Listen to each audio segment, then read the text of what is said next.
Bercakap mengenai don ini, rakan saya Fauzi Zain katanya sudah lama menunggu. Maaf Fauzi, saya sedap berbual dengan doktor, saya lupakan Fauzi nak bawakan kepada saya dan juga mereka yang berada di rumah data-data yang penting dan juga mungkin kerusi-kerusi tumpuan yang akan kita ketahui keputusannya tidak lama lagi, kerana kita tahu 2 jam sahaja lagi pusat-pusat mengundi akan tutup. Fauzi, silakan Fauzi. Okey, baik. Terima kasih Jasmine yang berada di studio mini kami di Kuching, dan seperti yang dimaklumkan oleh Jasmine, kalau ikutkan countdown ataupun kira turun, kalau di laman web astroaudi.com tu ada kami buat satu halaman khas untuk melihat kepada pilihan raya negeri ke-12 Sarawak. Kalau diikutkan pada waktu ini, masa pengundian akan tamat lebih kurang pada 2 jam lagi, 4 minit dan juga 52 saat. Tapi sebelum kita nak memberi tumpuan kepada apa yang disebutkan oleh Jasmine sebentar tadi, seperti yang dibincangkan Jasmine dan juga dengan Prof Datuk tadi, ini adalah pesanan dan juga mantra lah yang perlu dipatuhi oleh semua, baik bagi pengundi dan juga bagi calon-calon yang bertanding. Melihat kepada garis panduan khas pengundi, sudah tentu ada beberapa perkara yang perlu dipatuhi sentiasa, pesanan yang berkali-kali diingatkan, iaitu yang pertamanya melihat kepada pelitup muka separuh ataupun disebut sebagai face mask melalui proses saringan dan juga menggunakan pensanitasi tangan ataupun hand sanitizer. Kemudiannya kita melihat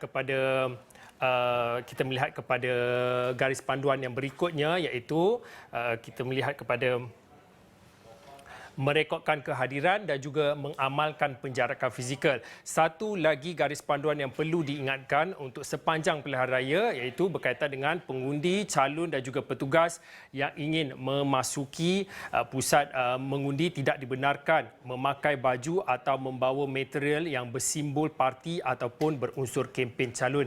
Ini sebenarnya garis panduan yang selalu diingatkan, khususnya melihat kepada perjalanan proses pengundian, bukan sahaja pada pilihan raya negeri ke-12 Sarawak, tapi mana-mana proses pengundian yang berlangsung pada pilihan raya. Baik, seperti yang dimaklumkan awal tadi oleh Jasmine, saya pada waktu ini saya nak meneruskanlah diskusi dan juga tumpuan analisis data melihat kepada kerusi tumpuan, melihat kepada 82 kerusi yang dipertandingkan di pilihan raya negeri ke-12 Sarawak ini. Kita tahu kalau nak diperincikan satu persatu itu tidaklah sempat untuk saya buat pada ketika ini, tapi saya pilihlah dan saya teruskanlah diskusi dan juga data presentationnya. Yang pertamanya kita melihat kepada ini adalah salah satu calon ataupun kerusi yang diberi tempuan, iaitu N03 Tanjung Datu, yang mana melihat kepada ada 4 pertandingan penjurunya, iaitu yang pertamanya calon GPS Azizul Anwar Adenan, calon PBK Gom Pijar,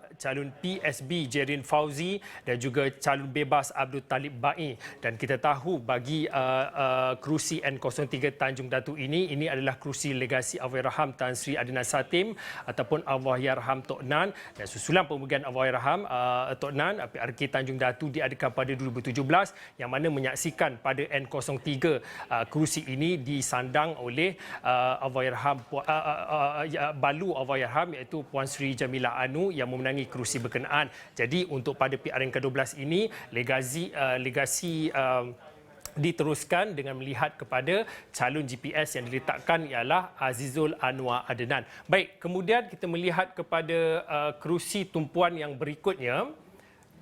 Kita melihat kepada N11 ataupun N11 Batu Lintang. Ada 2 calon yang diberi tumpuan di kerusi ini. Yang pertamanya, kalau boleh saya nak highlight kepada calon yang diketengahkan oleh PSB Si Chi Hau, yang mana calon PSB Si Chi Hau ini kalau diikutkan pada rekod yang lepas menang 2 PRN yang lepas, tetapi Si Chi Hau ini bertanding pada ketika itu di atas tiket PKR, tetapi untuk PRN ke-12 beliau bertanding di bawah ataupun di atas tiket Parti Sarawak Bersatu. Dan kalau berdasarkan rekod lampau, Chi Hau sebenarnya mengalami penjusutan majoriti daripada 8,381 dalam PRN yang ke-10 kepada 4,385 pada PRN ke-11. Jadi untuk PRN ke-12, adakah majoriti jika Chi Hau dapat mengekalkan penguasaannya, khususnya melihat kepada N11 Batu Lintang, adakah beliau dapat mengekalkan majoriti yang sebelum ni meningkat ataupun menurun, sama-sama kita nantikan. Tetapi untuk kerusi DUN N11 ataupun N11 ini, Satu lagi calon yang saya maksudkan ialah yang diketengahkan ataupun yang dipertaruhkan oleh PKR iaitu Cherish Eng Puai Hui. Kalau rekod pada PRN ke-12, kalau saya nak bandingkan 349 calon yang bertanding pada awalnya, Cherish antara calon ataupun calon yang paling muda dipertaruhkan untuk PRN dan juga oleh PKR.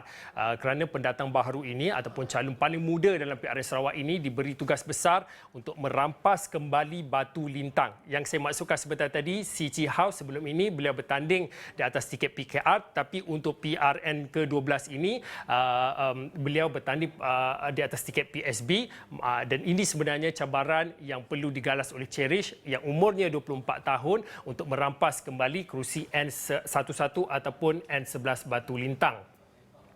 Baik, kemudiannya saya nak bawakan kepada anda kerusi tempuan yang berikutnya melihat kepada N15 ataupun N15 Asajaya yang mana salah satu calon tumpuan yang diberikan pada kerusi ini melihat kepada calon GPS. Calon GPS adalah Abdul Karim Rahman Hamzah. Kalau kita ikutkan Datuk Seri Abdul Karim Hamzah ini merupakan naib Presiden Parti Pesaka Bumi Putera Bersatu PBB, antara pemimpin yang lantang memperjuangkan hak Sarawak. Kemudian saya nak tunjukkan lagi, sebenarnya saya tak cukup masa, saya pintas lalu kita melihat kepada beberapa lagi kerusi. N37 calon yang beri tumpuan di kerusi ini ialah melihat kepada penyandangnya Dr. Ahmad Douglas yang dipertaruhkan oleh GPS. Beliau pada PRN ke-11 menang di kerusi ini dengan majoriti 4,599 undi. Berikutnya kita melihat kepada ini salah satu yang diberi tumpuan pada PRN ke-12 PRN 12 Sarawak ini melihat kepada calon yang diketengahkan oleh GPS Nicholas Kundi. Nicholas Kudi Jatai Masing, beliau dipertaruhkan oleh GPS untuk mempertahankan kerusi yang sebelum ini ditinggalkan oleh mendiang Tan Sri James Jemuk Masing. Kita tahu Nicholas Kundi adalah sebagai menyambung legasi keluarga Masing apabila dipilih menjadi calon GPS menggantikan mendiang James Jemuk Masing, dan kalau diikutkan di atas kertas Nicholas Kundi adalah calon muda, antara calon muda yang dipertaruhkan oleh GPS di kerusi ini. Baik, berikutnya saya tunjukkan kepada anda kerusi yang diberi tumpuan iaitu melihat kepada ada beberapa lagi lah kerusi tumpuan iaitu antaranya di DUN yang saya akan sampaikan sebentar nanti, antaranya di DUN N82 Bukit Sari dan juga DUN N81 Bak Kelalan. Dan saya kira itu saja untuk waktu ini, sedikit dapatan ataupun perkongsian analisis data yang boleh saya bawakan khususnya melihat kepada kerusi-kerusi tumpuan pada PRN ke-12 Sarawak ini. Saya kembalikan ruang ini kepada Jasmine.